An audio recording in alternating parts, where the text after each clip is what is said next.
Every Tuesday, we talk about something that's been driving you crazy. Yeah, you can scan the QR code on your screen right now to send Jason a question. And Jason, today, you do have a question about road signs that do seem to conflict each other, or at least confusing. Oh, yeah, and a lot of folks get upset because people merge too early onto the highway, and it can slow down traffic. I'll explain more of that in just a second. So it was Sarah from Thornton who wrote to me saying, what's driving you crazy? The ramp from 84th to South I-25 has a sign that doesn't seem correct. It says you have to move over when that's not true. That lane keeps going down to Highway 36. Could CDOT change the on-ramp sign? Would that make traffic flow better? Well, even though it seems that signs are just background noise to most drivers, it's helpful to know what they mean. So these are the signs that Sarah is talking about. Right here, right next to me, that's a continuous lane sign.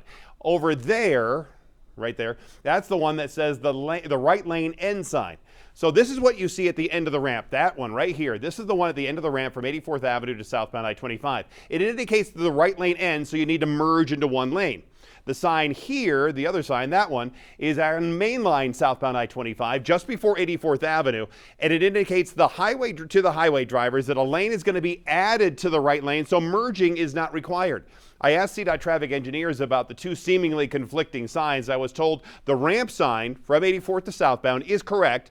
As cars, you are required to merge into a single lane after the meter light before joining I-25. I was also told the added lane sign is correct, as that ramp lane continues as a dedicated lane all the way on I-25 down to Highway 36. Now, this area has historically been the first spot during the weekday morning commutes to slow down. Part of the reason for the slowdown is that drivers are merging over early into the through lanes sooner than they need to.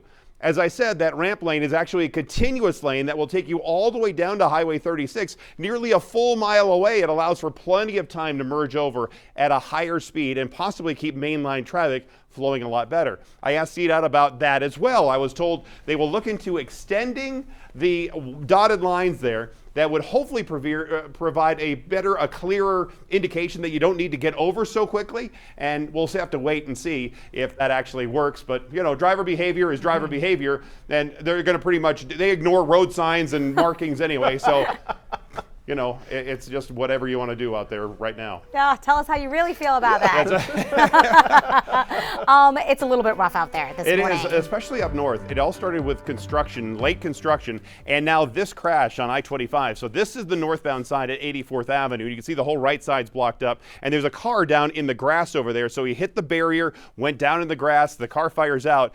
No information yet about how that driver is doing, but you have lanes blocked. And then farther up, you have that construction that's still being picked up past 120th Avenue. You still see the lanes there, and we have a traffic jam, Lisa, that is over an hour on that northbound side.